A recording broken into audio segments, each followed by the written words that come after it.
Yeah, that was 9 days of on the trail hiking at 6 a.m. There wasn't an option to not be on the trail by 6 a.m.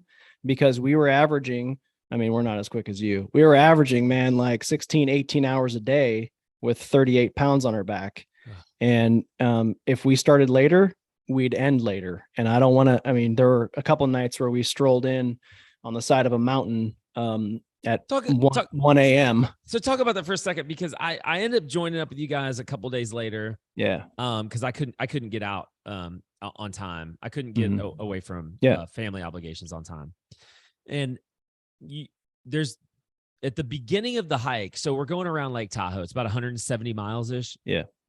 And day 2 of the hike is the tallest point. Yeah. Relay Peak. And I ended up doing it on my own. I got there a little bit late. I ended up doing that on my own. And it was a brutal day for me. Yeah. It was raining, sleeting, and snowing. Yeah. Wind gusts up to 80 miles an hour, I learned later. Somebody had to get like helivaced out of there that day, I think. I don't know about that. I didn't hear about that. That was one of the toughest moments of my hiking life, where I'm just like, I never thought I wasn't going to make it, but there were a couple times where I was waist deep in snow. Yeah. So I'm getting to that. Because the snow's kind of like melting, and I put my trekking pole in it, and it seems pretty good. And I take a step and I fall through, and I'm to my waist. Yeah. And I'm just like, the whole time I'm just like, I mean, the wind was like blowing me off the trail. So all that being said, you with what, 6, 7, 8 other people, tell your experience. Cause I did it alone.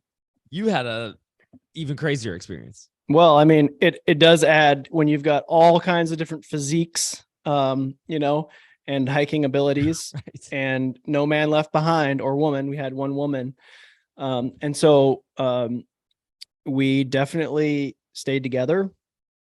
There were areas of the trail where obviously for 6 hours, there was no trail to hike on. You're hiking over snow. It was 6 hours to us. It was probably 2 for you, but gnarly. I mean, places on that trail that if you one wrong step and you're 300 yards down the side of a incline. And so it was a very like one step, one pull, one step, one pull, sharing micro spikes, those types of things like you and I have done in Yosemite. And meanwhile, and I'm sure you guys did this too, I've got my GPS in one hand, because like you said, the trail is snowed over. I'm talking about feet of snow. Yeah, feet. And I'm having to keep in my June GPS still in one feet. hand.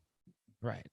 And then I've got both my trekking poles in this other hand, just trying to balance myself and try to follow where it was really difficult. Yeah, it was nuts. And so we were a day ahead of you at that point, and texting you for you listeners, we're texting Brian saying, please don't do that. Skip over this part. Please do not do this alone. Everyone is saying you should not be out there today. There is sleet. There were literally like 60-mile-an-hour wind gusts or something. It was just absolutely gnarly. The worst day of the year probably to be up there. And Brian's like, no, I'm good, dude. I'm fine. No problem. Typical Brian. I was not doing that. The tallest point, I was definitely doing that. Yeah.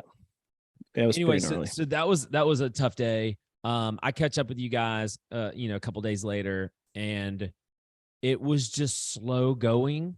It was a lot of miles. It was early mornings. It was late nights. It was trying to carry, 4 or 5 days. I think y'all are out there for 9 days, trying to carry 4 or 5 days worth of food. And then with one resupply, carrying 4 or 5 days worth of food. And let's not forget the point of this. You're doing all this. Why? Because, and actually to build the story up as we're raising donations for this, because our hardest day there was not as bad as the 32,000 homeless veterans that are out there sleeping in the streets. And so, I think of, yes, my fallen brothers, but also my brothers in arms and sisters in arms who are out there sleeping under bridges and just need a kickstart. And So we raised that money for them. And part of this was like, well, they're out there suffering. We're going to show the world that we can go out there and suffer for just 9 days and endure this pain and raise some money for a great cause.